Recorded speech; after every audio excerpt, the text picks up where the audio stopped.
Overthinking, tips and coping strategies to stop overthinking. We all have times when we worry, whether it's about work, health, family, relationships, or a host of other reasons.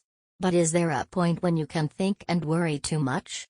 Overthinking is an unhealthy habit that typically causes more stress by focusing on the negative, dwelling on the past, and worrying about the future.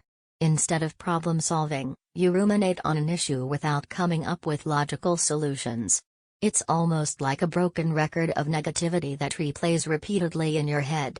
So, how you can stop overthinking? Why do I overthink so much?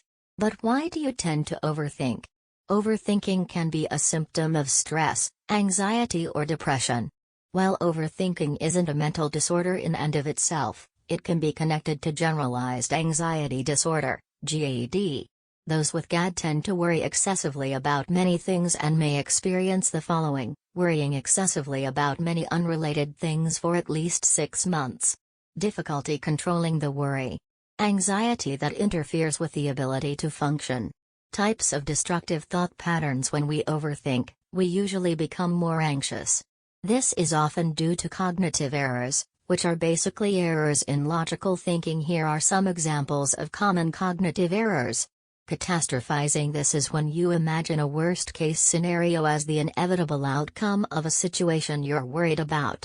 When we are caught up in overthinking, we typically go straight to the worst-case scenario and also overestimate the likelihood of that scenario actually happening. All-or-nothing thinking. You may feel like you're struggling at work, or on the flip side, like you're the employee of the month. It's all-or-nothing thinking, there's no gray area.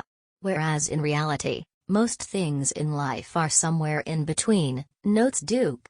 A type of therapy called cognitive behavioral therapy, CBT, is effective for overcoming overthinking and recognizing cognitive errors. Overgeneralizing. This is when we experience a setback or failure and generalize that event across all situations. We may wrongly assume that things have, and will always, go wrong for us. While anxiety tends to be more future-oriented, you may also struggle with overthinking about the past. How to stop overthinking. Try talk therapy. CBT helps you learn how to identify, then challenge and reframe your negative thoughts, and also teaches how to cope with your worry and anxiety in healthier ways. Set up a worry period. Choose a time in the day to implement a worry period, aiming for about 30 minutes. During that time, you write down all your worries, then, go through your list and highlight the worries that you can problem solve, things you have control over. Then, spend some time brainstorming solutions. For the items you have no control over, work on letting them go until your next worry period. Challenge your negative thoughts. You may think your boss hates you or you'll never reach your fitness goals. Instead of letting those negative thoughts take over, challenge and reframe them into positive, empowering thoughts. Ask yourself, if that thought is helpful, what is the evidence that my negative thought is true? Is there an alternative possibility?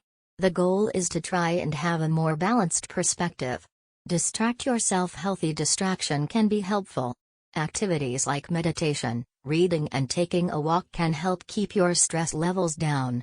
It's best to be proactive and build these activities into your routine. They can reduce your baseline level of anxiety and make you less likely to overthink. Resist the urge to keep things inside that are bothering you. Try talking to a friend, family member, or therapist. When to ask for help. While everyone overthinks sometimes, if you've been unable to control how much you worry and it starts interfering with your ability to function, it may be time to seek help from a professional. If you find that it's difficult to control your worrying, or it's hard to concentrate at work, or it's hard to fall asleep at night, at that point, you should definitely seek professional help.